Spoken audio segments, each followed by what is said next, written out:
You know what's changed the most since we've been here before? Yeah, your hair. Your hair, it's shorter or longer? No. Oh, me. Well, I have gained about 5 pounds. You don't gain an ounce. And that's why I hate you. You said you love me. Make up your mind, woman. And you don't want to hear my philosophy? I live for your philosophy, but why don't you sit over here so you can whisper it in my ear? Later. I knew you were going to say that. Okay, what has changed the most since we were here before? A long time ago, I wasn't afraid of losing anything. You know, I just did what I wanted to do till I didn't want to do it anymore. I mean, I never dreamed that I would ever lose anything that I loved or meant a lot to me, and I don't know, I think about the things that mean so much to me, and I realize they mean so much to me. This is the time to be happy. I am happy. It's just I know what life's like on the other side. I know what it's like to be without your children. I know what it's like to be without your husband.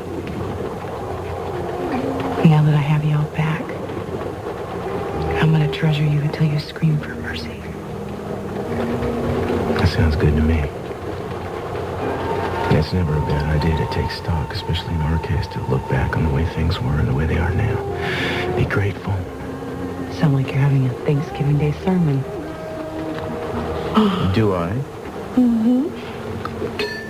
It's that old rock you're wearing around your neck. You're becoming an old sage whether you like it or not, just like that old man that gave it to you. Yeah. I'm growing accustomed to this thing. It's like my lucky charm. The moment I got it, the drug case broke. I was on a plane to Paris. Now here we are, revisiting the place where we fell in love.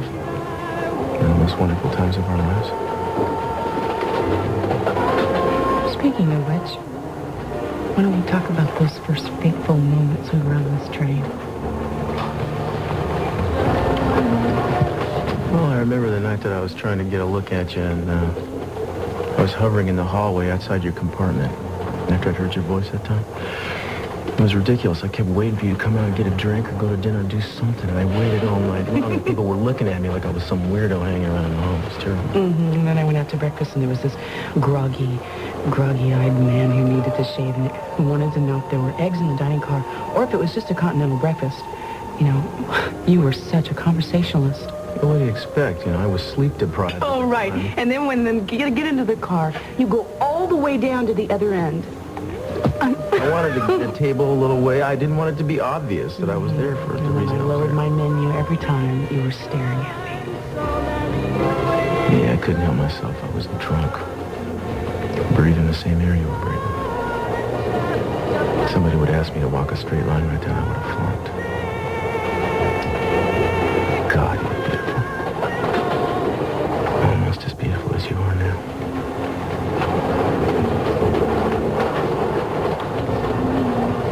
Who made the first move, do you remember? Well, I guess you did. On your way out, you gave me your newspaper and said that I could read it since you were finished with it. I thanked you and opened it. Of course, the damn thing was in French. And you pretended to read it, even though you couldn't understand a word. I'm no fool. I wasn't going to look like some lowlife in front of my woman. And your woman, blushes I must admit, was busy thinking about how she was going to lure you into her compartment for immoral purposes. Which we did get around to sooner or later, didn't we? Did we ever? I just have this overwhelming desire to go back to our compartment, as strange as it may seem. Yeah, that's very strange, isn't it?